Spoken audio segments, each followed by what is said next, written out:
Hey guys, welcome back to the Kool-Aid Podcast. Welcome back to another video. On today's video, guys, we're going to be looking at some quotes from Lamine Yamal as he is away on international duty, and he did give an interview with Sport in regards to a whole bunch of Barcelona topics, and as well in regards to some topics in regards to the Spanish national team. And he answered one big question on Barcelona's ambitions in the Champions League, which we are going to be talking about on the channel, and then as well talking about Ansu Fati, as we've received an update by Fabrizio Romano. We're going to be talking about the latest in regards to Ansu Fati's future. But as always, guys, make sure to follow me on all of my social media platforms. Everything is posted down below in the description. And as well, if you guys do want to become a member, that link is also there down below. But as always, guys, let's get started with the video.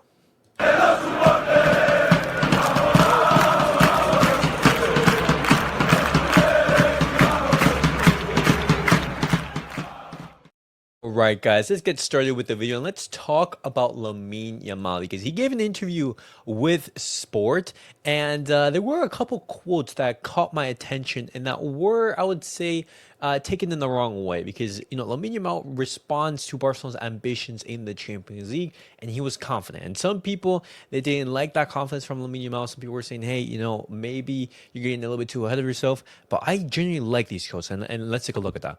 Lamine, he responds to a potential Champions League final versus Real Madrid and he says, why not? We don't fear any team. People thought Liverpool was the favorite in the group stage, and look what happened. We are the team that hurts Madrid the most and vice versa. He says, Barcelona, can they win the league? He says, if you don't think you're the favorite, you're already losing. You have to believe you're the best team with the best chance of winning. He talks about that winning mentality. He says, yes, last season we lost games like Atletico and Benfica. Now we feel like a team that wants more. And these quotes, if you're looking from outward and looking in Barcelona, you're thinking, oh, maybe Lamine Yamal is getting ahead of himself. The kid is just showing arrogance. But I love this confidence from Lamine Yamal. Barcelona, guys, we have to remember we are one of the biggest clubs in the world, if not the greatest club in the world of football. A club with so much rich history and with such huge ambitions. And we have to remember that we want to be competing in the Champions League. We want to be winning those trophies. We want to be in every single competition until the last final day and winning those trophies. And I see nothing wrong with the words that Lamine Yamal is saying. These quotes and these words are words that show confidence, not arrogance. Because, Barcelona, we have been showing fantastic football throughout the entire season. There's a reason why Barcelona, they're doing so well in the league. We've won the the Copa de España. We're doing well in the UCL.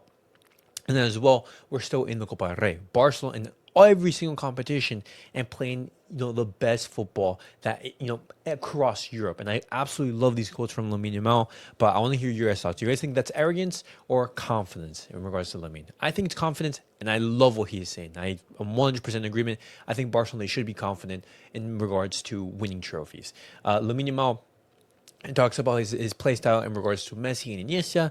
He says everyone handles challenges differently. If you get hit and fall, people judge. If you stay up, they still talk. I just play my game. He talks about whether he prefers goals and assists. He says it depends. If it's a simple pass and my team does all the work, I'm happy, but not as much. I enjoy both as long as it helps my team. Right here, he talks about the games coming up with the Spanish national team. And he says, we have a very family-like relationship in the team. Everyone welcomes you very well, and I'm happy to be back with my teammates. Now it's time to enjoy and play. He talks about Marcelo, who has picked up an injury. He says, after the Atletico Madrid match, I asked him if he was coming to the national team, and he told me that he had to get an MRI because of knee pain. I spoke to him yesterday and told him to recover soon. We love him a lot. He was having an incredible season, his first at the top level. His performance in assists and play was great, and I'm happy for him. And that is going to be an absence. Lamine Yamal, very close friends with Marcelo and close in general with every single Barcelona player. But Marcaso's absence is going to be missed, and of course we want him to recover as soon as possible. Lamine Yamal talks about the frustration about being substituted. He says it's normal. Every player wants to play. In the moment you get mad, but once you're on the bench, it passes. You just want your teammates to do well. He talks about the relationship with some Barcelona veterans, including Robert Lewandowski. He says, you can see it. We're much more of a team than last year. Spending time together builds that bond. We're like a family. He talks about Hansi Flick. He says he has instilled the mentality that intensity is the most important thing. We fight for the jersey, for each other, for the fans, and our families. That hunger to win is key.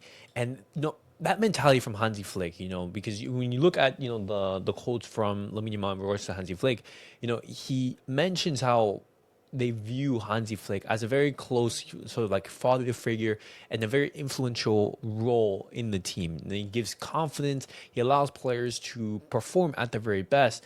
And when that happens, the confidence is free flowing. And Hansi Flick, he loves that his players, they are confident. Obviously, you're not going to see Hansi Flick come out and say, "Hey, Barcelona are going to be winning the Champions League." But I love that the players that do believe in their ability to do so, and that's the most important thing. We want a team that is confident in their abilities because we do want to win the Champions League this season, guys. The way that Barcelona have been playing, this Barcelona team is very different from the teams of the past.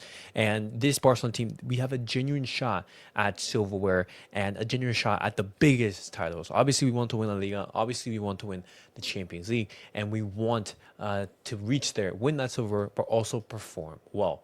But guys, those were the most important quotes from Lamine Yamal's interview. He did talk about some other things, but those were much more, I would say, casual conversations, but the quote that really caught people's attention was that Madrid quote in regards to, saying like, hey, Barcelona is the team that can hurt Madrid the most. We are confident in winning the Champions League, and I absolutely love that confidence. But I want to hear your guys' opinions in regards to that. But now, guys, I want to be moving on, and I want to be talking about Ansu Fati, a player who we haven't talked about in the channel in, I would say, a couple of weeks. And this report from Fabrizio Romano is saying that Barcelona, they are still planning to sell Ansu Fati in the summer. We know that Ansu Fati, he rejected a bunch of offers in the January transfer window, but he will be put on the market in the summer. But, Barcelona, they are going to be looking to send a replacement for Ansu Fati if he does leave, but the final decision lies with Ansu Fati. And, in regards to Ansu Fati, you guys know my opinions. I think that his career at Barcelona is completely over. He has been with Barcelona since the start of the season, and he has barely played. He has barely featured. He's not even involved in the squad at times. And even then, he's not brought on. He's not going to warm up. And if a player like that is just rotting on the bench, rotting in the sidelines, then there is no future for him at the club. It's going to be very, very hard for him to turn things around. And I think the smartest decision is to just say, hey, let me pack my bags. Let me go to somewhere where I can have protagonism, where I can play minutes, where I can develop as a footballer. Because what you don't want is time away from the pitch, because that's not going to help your development as a player. You want to be involved. You want to be out there as much as possible. And Ansu Fati, if I'm his family, if I'm his close friends, I'm saying, hey, that door has closed. As much as you believe your chances of success, they can still happen. It's not realistic. And the exit door is the most likely option for Ansu Fati. And of course, that's very saddening. Just looking at the player that he once was, but due to those injuries, he absolutely it altered his progression, basically. But I want to hear your guys' thoughts down below in the comments. Do you guys think that Ansu Fati will be leaving in the summer, or do you guys think that he will be staying for another season and basically, be sitting on the bench? Or do you guys believe that he can actually turn things around? I want to hear your guys' thoughts down below in the comments. And as always, guys, make sure to like, subscribe, and comment. And I'll see you guys all in the next video. Peace out, guys.